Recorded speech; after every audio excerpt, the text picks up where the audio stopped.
para que el mensaje que hoy voy a concluir con el tema que llevamos ya, creo que 21 o 22 semanas. Quiero ya terminarlo hoy y la semana que viene ya empezar con algo nuevo. Vamos a orar. Padre, te damos gracias, Señor. Te bendecimos y te glorificamos a ti, Señor.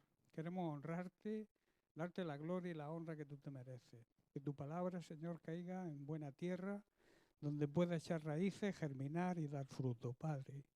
Te damos la gracia en el poderoso nombre de Cristo Jesús. Amén y amén. Bien, pues, como he dicho, vamos a tratar de concluir hoy con el mensaje de efectos y consecuencias de una vida plena. Decíamos que Jesús nos ofrece, nos invita a vivir una vida llena de plenitud y sobre todo una vida abundante, no una vida mediocre, pobre. Pero para esto nuestra vida tiene que estar dedicada a la honra y agradar a Dios en todo. Y para eso necesitamos la ayuda del Espíritu Santo. Es importante que entendamos que estamos en la dispensación del Espíritu Santo y que sin el Espíritu Santo es imposible poder hacer la obra de Dios. Por eso debemos recordar que la salvación no es por obras, tú no actúas por obras, tú no recibes la salvación por obras, es por fe, es por gracia, es solamente por Cristo y lo que Él hizo.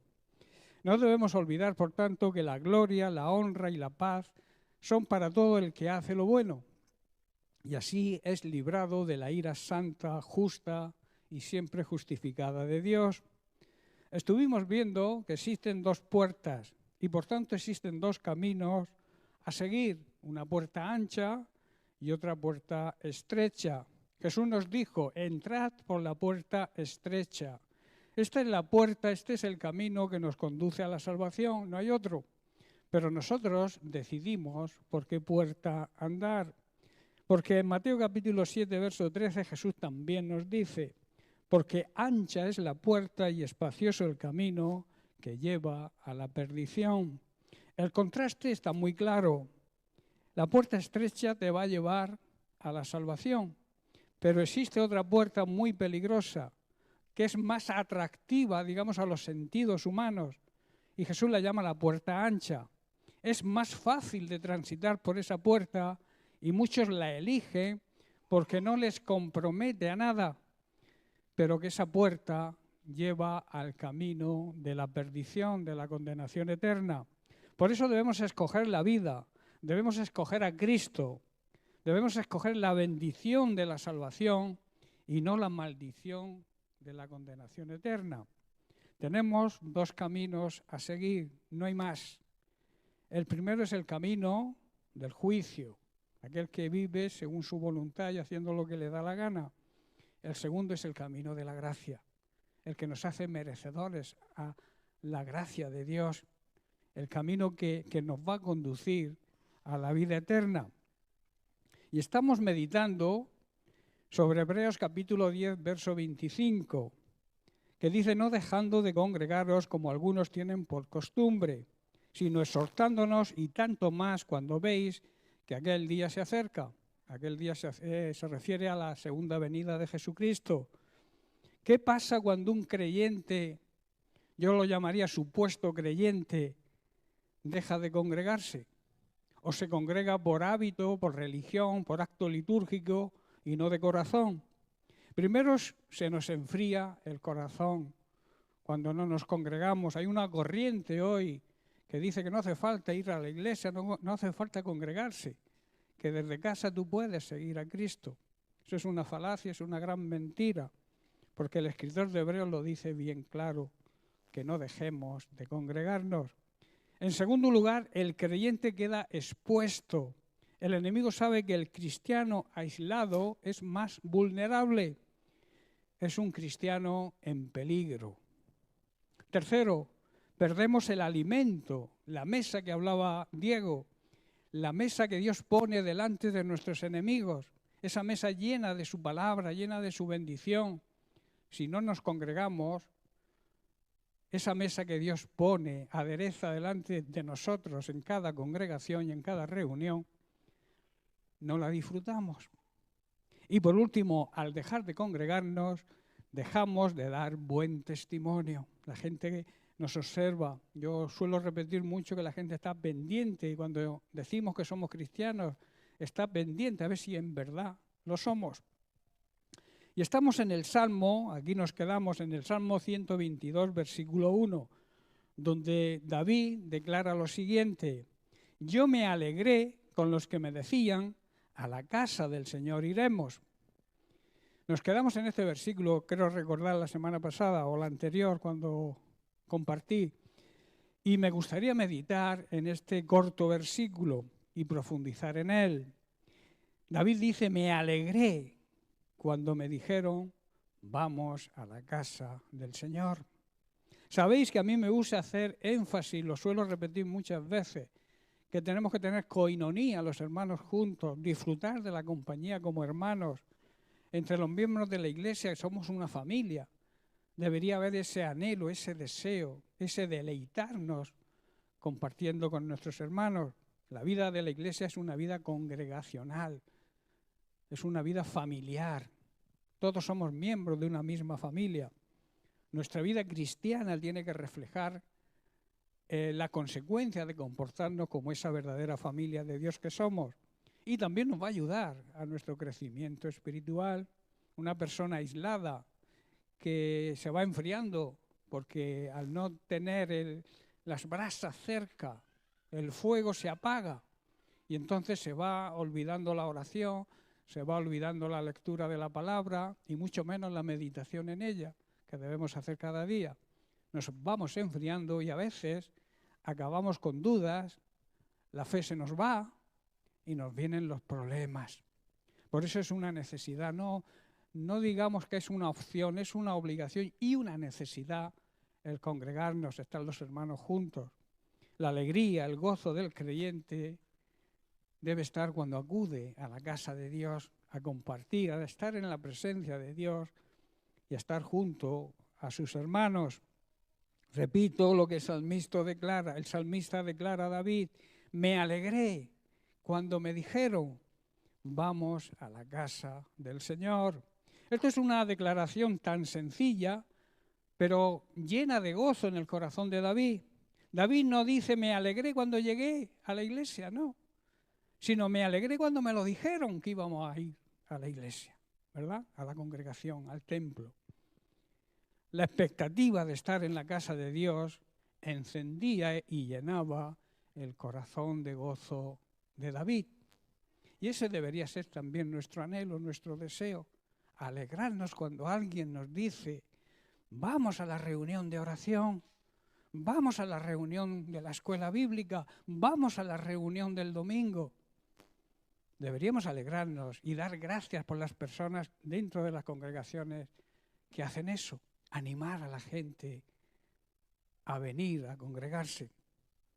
En este tiempo donde tantas voces nos llaman al trabajo, como consecuencia al cansancio, a la rutina, a las distracciones, que hay muchas, televisión, redes sociales, tantas cosas hay hoy en día que nos distraen. Hoy abundan cantidad de cosas que priorizamos, le damos prioridad, que nos entretienen y nos hacen perder el tiempo. No estamos en tiempo para perderlo. Estamos en tiempos difíciles, en tiempos que debemos aprovechar cada problema. Cada problema debería ser una oportunidad para testificar de Cristo. Sobre todo el gran engaño que hoy existe. Hay muchos falsos profetas, falsos maestros, falsos pastores que enseñan doctrinas a su medida para que todo les vaya bien, no enfadar a nadie. Esos son asalariados, llamaba Jesús, los que trabajan, los que tienen la religión como un negocio. Todo esto, hermanos, impide, todas estas distracciones, estas voces, impiden que nos congreguemos. Pero qué gran bendición es poder oír esa voz diferente que nos dice, vamos a la casa del Señor. En vez de escuchar a aquellos que dicen, no hace falta ir a la iglesia tanto, no hace falta congregarse. Vamos a disfrutar de nuestra familia en Cristo. Y eso tendría que ser un anhelo. Si nos reunimos 3 veces a la semana, que pudieran ser 4 o 5. La iglesia primitiva se reunían todos los días. Qué importante es que haya personas, repito, en la iglesia que nos animen a venir. Si en realidad te consideras parte de la familia de Dios, no hay alegría que se pueda comparar al estar en comunión con los hermanos. Si en realidad crees y sabes que perteneces a la familia de Dios y lo deseas también, deseas estar en la presencia de Dios, nuestro Padre Celestial, en compañía de nuestros hermanos en la fe. Este Salmo de David es un cántico que expresa la emoción espiritual que siente el creyente verdadero ante la invitación de ir al templo del Señor a reunirse con la familia de Dios. Este pasaje breve, pero está cargado de una gran y profunda enseñanza que revela el corazón del verdadero adorador. Jesús dijo que el Padre busca ¿qué? Adoradores que le adoren de verdad, en espíritu y de verdad, en la verdad. El Salmo 122 no es un simple testimonio personal de David, sino un grito, una explosión de júbilo del alma que ha sido redimida y que halla en la comunión con Dios su mayor gozo. Alguien dijo que el fervor, el celo, el deseo ardiente del creyente se mide no por lo que dice en público, sino por el gozo que siente al entrar en secreto en la presencia de su Dios y luego disfrutar de la compañía de los hermanos. El creyente que realmente ha sido regenerado, o sea, nacido de nuevo, el creyente que ha nacido de verdad de nuevo, porque las iglesias están llenas de gente simpatizante y pocos nacidos de nuevo. No ve en la adoración una carga, no ve en la reunión con los hermanos una carga, una imposición, ni el estar en la presencia de Dios lo ve como algo que lo hacemos por cumplir y estamos deseando de terminar e irnos a casa a hacer nuestras cosas. Eso no es así. El verdadero discípulo, el verdadero cristiano actúa de otra manera, tiene deseo, se deleita cuando los hermanos estamos juntos y además si estamos en armonía, miel sobre hojuelas. Analicemos el versículo. Primero tenemos la fuente de la alegría y del gozo del creyente. David declara, yo me alegré personalmente. La palabra utilizada por David, alegre, viene de un verbo que no describe una emoción pasajera, sino un gozo espiritual profundo y permanente. David no dice, me obligaron a asistir, ni tampoco asistimos por rutina. Dice, me alegré. ¿Veis la diferencia? Este es el gozo, la alegría en el alma del creyente que ha conocido de verdad a Dios. No es alegría carnal, sino gozo espiritual. La alegría carnal, la alegría que nos ofrece el mundo es pasajera, desaparece cuando hay problemas. Pero el gozo espiritual, el gozo en nuestro espíritu, jamás desaparece, porque es el que nos fortalece en medio de las pruebas. El gozo del Señor es nuestra fortaleza y por eso perdura a pesar de las pruebas. Esa es la diferencia de la alegría carnal con el gozo espiritual. Luego es una alegría anticipada. No dice que se alegró al llegar, sino cuando fue invitado fue cuando se alegró. Sabemos que David tenía un corazón conforme a Dios, ¿verdad? Y esta exclamación en el Salmo 122 demuestra precisamente el corazón de David. No esperó estar en la casa del Señor para alegrarse. Se alegró tan pronto como oyó la invitación.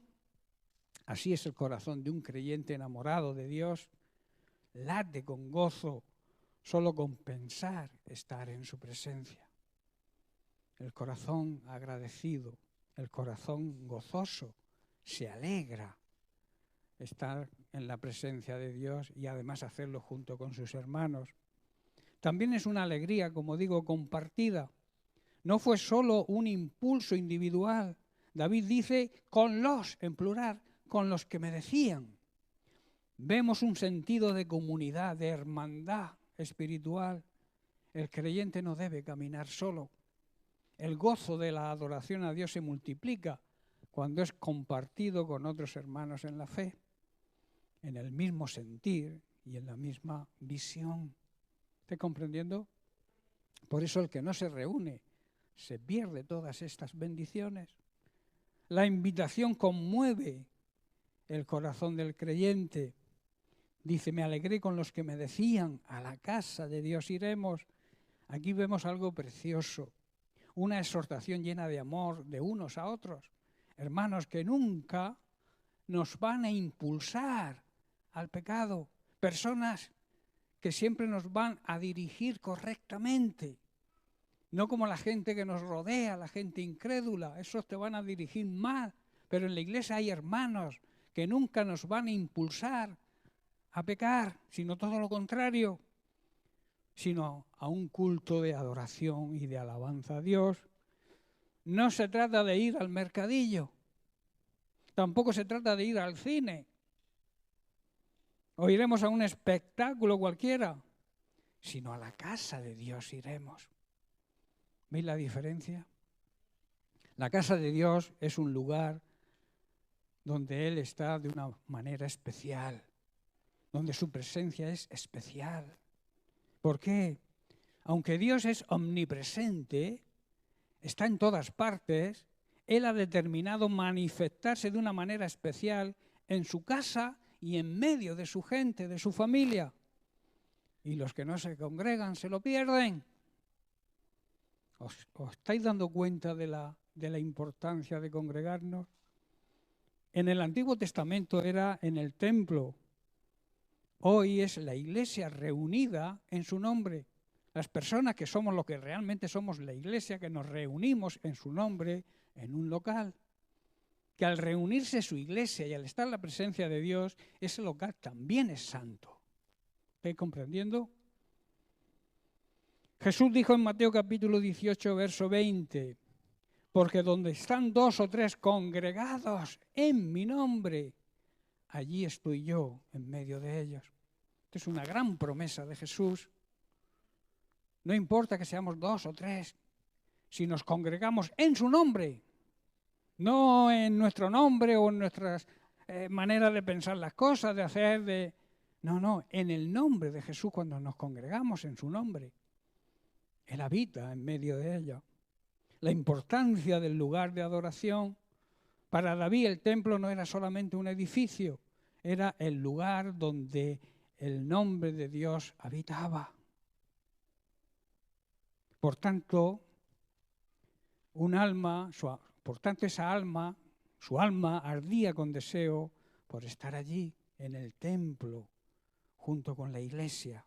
El lugar donde Dios se manifiesta es y debe ser un lugar santo. El creyente que es maduro, que ha crecido espiritualmente, no desprecia la reunión de los santos, no menosprecia la reunión, tampoco es indiferente al culto a Dios, no ve la adoración como iglesia como una opción, sino como algo vital para su alma, algo necesario, algo que da vida. Y es una exhortación que fortalece. Me decían. Esto nos habla de una voz constante, un llamado perseverante. Es de gran bendición tener hermanos que nos animen a buscar al Señor, hermanos. Vivimos tiempos en que muchos, en vez de animar, desaniman. ¿Para qué vas a la iglesia tantas veces? No hace falta ir tantas veces a la iglesia. Y te lo dicen incluso hermanos, supuestos hermanos. No hace falta ir tanto a la iglesia. ¿Para qué? Por eso digo que hay muchos que en vez de animar a ir como animaban a David, hay muchos que desaniman. Pero el corazón lleno del amor de Dios se alegra cuando otros llaman y animan a la comunión con Dios y con la Iglesia. ¿Qué debemos hacer, hermanos? Primero, para poner en práctica, que es de lo que se trata, poner en práctica lo que aprendemos. Eso es sabiduría, eso es de ser sabios. Poner en práctica lo que aprendemos, lo que conocemos, porque ha sido enseñado. Debemos examinar nuestro corazón, lo primero. ¿Tu corazón siente gozo cuando vienes a la casa de Dios? ¿O lo consideras una carga? ¡Ay! Que me quedaría durmiendo toda la mañana y tengo que ir a la iglesia. Menuda carga.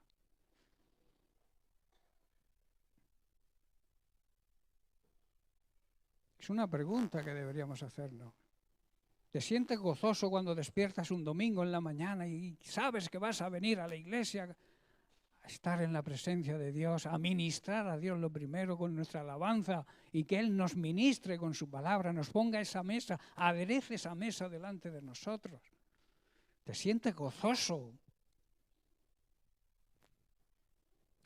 ¿O lo consideras una carga, una obligación? Hermanos, si adorar a Dios un día a la semana te es mucho, ¿para qué vas a ir al cielo, que allí es continuo adoración a Dios? Si aquí no puedes un rato, una hora y media, en el cielo vas a estar toda la eternidad adorando a Dios. Hermanos, el problema no está en el culto, sino en el corazón. Un corazón frío ve el culto como una rutina. Alega, siempre es lo mismo. Hay personas que lo dicen y no vienen. ¿Por qué? Porque siempre es lo mismo. Hermanos, ¿cuántas cosas hacemos al cabo del día que hacemos todos los días? Y eso ya no es hábito, eso ya no es hacer lo mismo. Somos seres de hábitos, de costumbres repetitivas. Vamos todos los días a trabajar, eso es una rutina, ¿verdad? Pero vamos. Todos los días comemos, ¿verdad? Es una rutina, pero lo hacemos.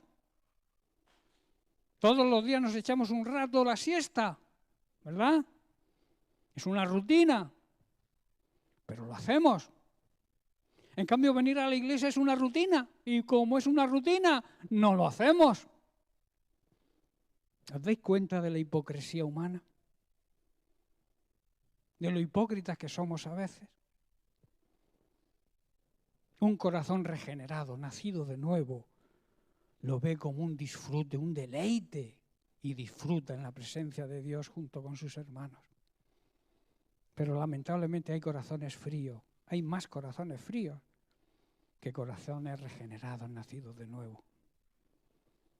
En segundo lugar, sé tú también uno de los que animen a otros. En vez de ser animado, sé tú también uno de los que anime a los demás. Yo te preguntaría, ¿invitas a otros con gozo a que se congreguen? ¿Cuándo ha sido la última vez que le has dicho a alguien, vamos a congregarnos a la reunión de oración? ¿O vamos a aprender en la escuela bíblica para que nadie nos engañe? ¿O vamos a adorar a Dios en el culto dominical? ¿Cuándo ha sido la última vez que has animado a alguien? No quiero que me respondas, respóndete tú mismo.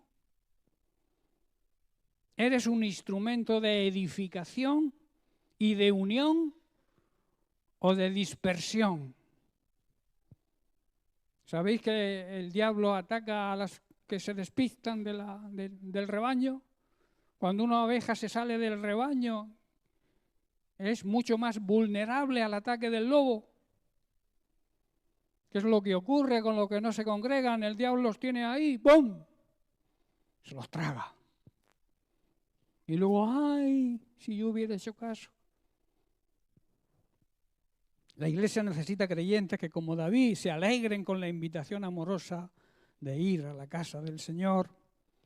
Por tanto, no descuides, otro consejo, no descuides el culto público. Existe un culto privado que debemos hacer cada día a Dios, tener una comunión, una meditación de su palabra, un trato de calidad con Dios, tu Padre Celestial. Pero no descuides el culto público. En un tiempo donde muchos abandonan la comunión de los santos, debemos mantenernos firmes. Y recordemos, Hebreos 10:25, no dejar de congregaros, como algunos han cogido esa costumbre hoy en día. El culto es una cita divina. Dios te cita. Y lamentablemente, y esto va también para los que estáis aquí, que cuando hemos empezado el culto habíamos 6. La puntualidad a la cita con el Señor es obligatoria. ¿Por qué llegamos tarde a las congregaciones? ¿Por qué llegamos tarde a las reuniones? Explicarme por qué. ¿Queréis que la cambiemos de hora? Para que tengáis más tiempo. Pero seguro que vais a seguir viniendo tarde. Porque esa falta de respeto a Dios. Cuando deberíamos estar media hora antes o una hora antes para arrodillarnos, para poder glorificar y adorar a Dios como Él se merece. Y no llegar cuando la alabanza ya está terminando. ¿Qué adoración le traes a Dios? ¿Qué manera de adorar a Dios es esa? Siendo impuntuales con la cita divina. Es Dios con quien tenemos la cita.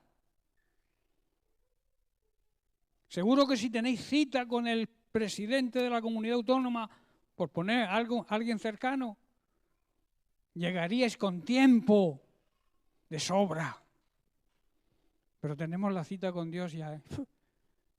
Vamos, es que la alabanza, los músicos se hacen muy pesados. Pero si los músicos no son los que alaban, eres tú quien tienes que alabar. Ellos te incitan a la alabanza, te empujan, te ayudan. Pero tú tienes que venir con la actitud de adorar y de alabar a Dios. Y si llegas tarde, llegas con nervios. Llegas no estás relajado o relajada para adorar a Dios como se merece. Por eso yo aconsejo, el que viene un cuarto de hora antes, ya llega tarde. Porque hay que tener tiempo para arrodillarnos, para orar, para que Dios nos pueda hablar. No sé si Dios está hablando esta mañana, no lo sé. Yo me alegré, dice David, con los que me decían, a la casa de Dios iremos. Esta es la confesión y el reconocimiento del alma que ha sido tocada por la gracia de Dios. ¿Tú has sido tocado por la gracia de Dios? Demuéstrale tu agradecimiento. Es también el cántico de un creyente cuyo corazón no está en las cosas de este mundo, sino en el Dios que habita en medio de su pueblo, de su iglesia. Hermanos, que este versículo no solo sea un texto en nuestra Biblia, sino una realidad en nuestra vida cristiana. Que cada vez que se nos digan, vamos a adorar, nuestro corazón pueda responder con gozo, yo me alegré. No se trata de una obligación, repito, ni de una costumbre vacía, una ceremonia. David no iba a la casa del Señor para cumplir con un acto religioso, con una liturgia. Lo hacía con gozo, con alegría en el alma.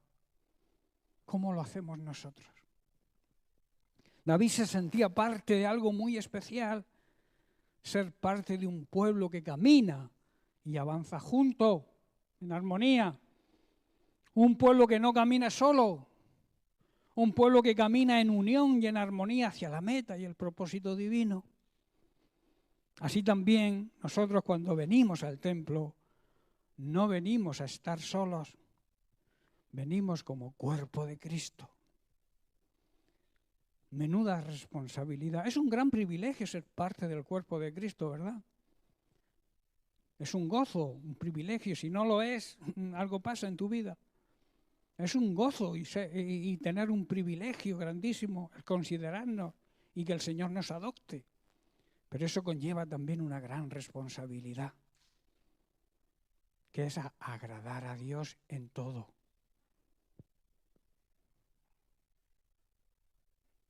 Cuando venimos al templo, repito, no venimos a estar aislados, a no hablar con nadie, a empezar a conocernos, como hace poco decía yo. Seguramente si te dijera cómo se llama la persona que tienes a tu izquierda, muchos acertarían, pero todos sabemos cómo se llama el que tenemos a nuestra izquierda o a nuestra derecha. ¿Sabemos cómo se llaman? ¿De verdad? ¿Todos? En la familia debemos conocernos todos. Saber cómo nos llamamos, como mínimo. Y luego hablar, dialogar. No venir al culto, terminar la reunión. Y cuando muchas veces quiero saludar a alguien, digo, ¿dónde está? Pues ya se ha ido. Tremendo, hermano. Somos el cuerpo de Cristo y venimos a alabar. Venimos a recibir los consejos que hay en su palabra. Venimos a disfrutar como la familia de Dios que somos. Y estamos unidos por un mismo espíritu. Y en ese mismo espíritu podemos comer de la mesa que el Señor nos prepara en cada reunión. ¿Te alegras cuando te invitan a la casa de Dios? Te llena de gozo saber que allí encontrarás consuelo, palabra viva, palabra que da vida, y la compañía de los hermanos en la fe. ¿Te alegras de verdad? ¿Te gozas? Hermanos, debemos permitirle al Señor que renueve en nosotros ese gozo, ese anhelo por estar en su presencia, ese anhelo, ese deseo ardiente de hacerlo en coinonía con el resto de la familia de Dios. Que no caigamos en el engaño y en la mentira, escuchando esas voces que dicen que no hace falta congregarse.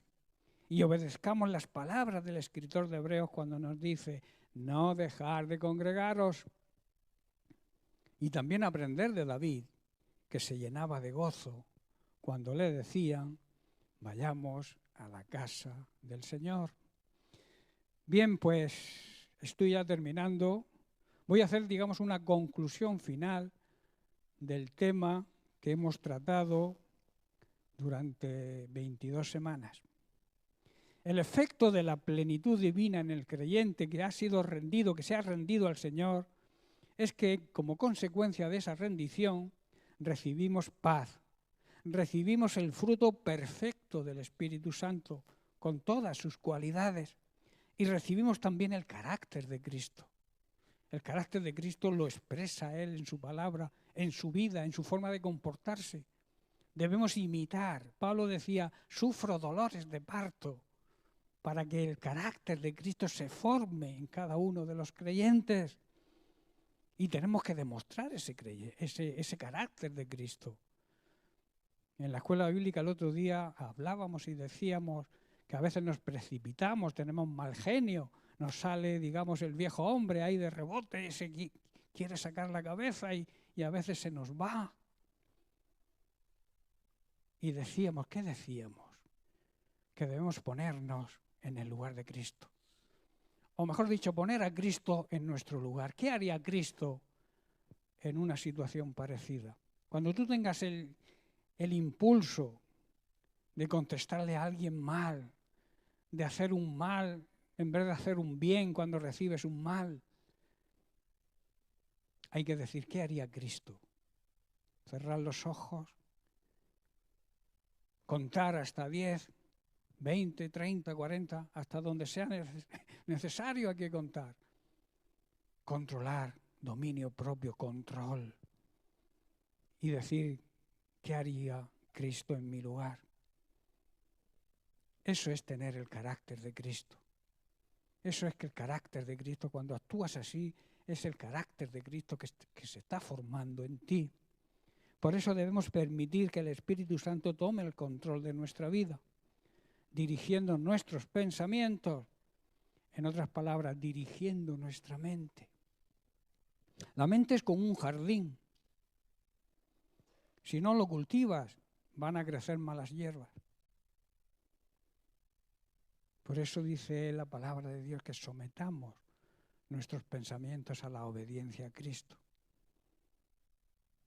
lo que plantemos en ese jardín va a nacer, va a crecer.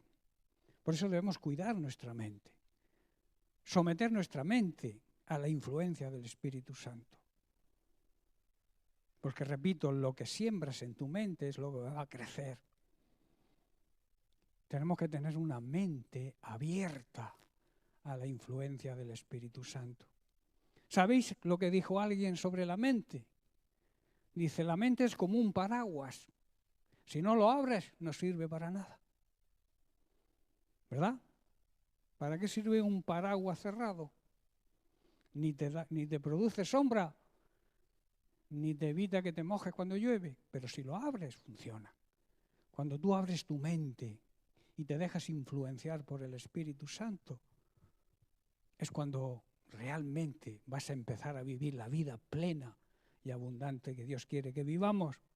Por eso debemos permitir también al Espíritu Santo que dirija nuestras palabras, nuestra manera de hablar, que cambiamos de la noche al día, de aquí en la congregación al lunes en la calle o en el trabajo. A veces cambiamos nuestra manera de hablar.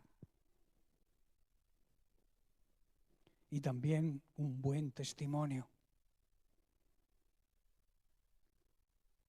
La predicación más eficaz es nuestra vida de testimonio.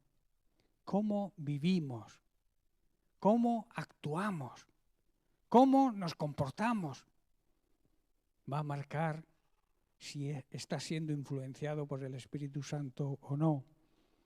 En esto consiste, hermanos, la vida plena y abundante. Consiste en la verdadera felicidad y el verdadero gozo. Es el pleno disfrute de su naturaleza divina en nuestra vida. Y escapar de la ira santa de Dios, de ese juicio para condenación que tendrán todos aquellos que no obedecen su palabra. Hermanos, hemos nacido, y ya estoy terminando, para ser vencedores.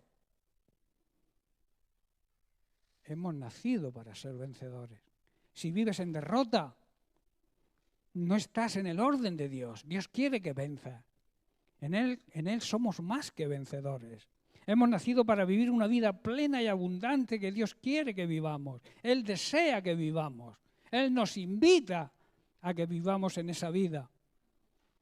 Y eso es el pleno disfrute de su naturaleza divina. Hermanos, y esta manera de actuar va a producir efectos y consecuencias siempre positivas. La vida cristiana auténtica, recuerda esto, es andar en la voluntad perfecta de Dios. Y la voluntad perfecta de Dios la encontramos en su palabra. No quites páginas que no te interesen, porque la palabra de Dios es la voluntad suya, desde Génesis, capítulo 1, versículo 1, hasta Apocalipsis. Hay personas que seleccionan las páginas de la Biblia y algunas, cuando ven cosas que van en contra de su forma de actuar, pasan rápido. Pero la palabra de Dios, repito, es la voluntad perfecta de Dios. En ella está su voluntad. Por eso repito y termino, nuestra vida debe honrar y debe agradar a Dios. Como cristianos, seguidores y servidores de Cristo, debemos alejarnos, huir del mal y procurar siempre hacer el bien. En eso consiste la vida plena y abundante. Amén. Bien, pues que Dios les bendiga.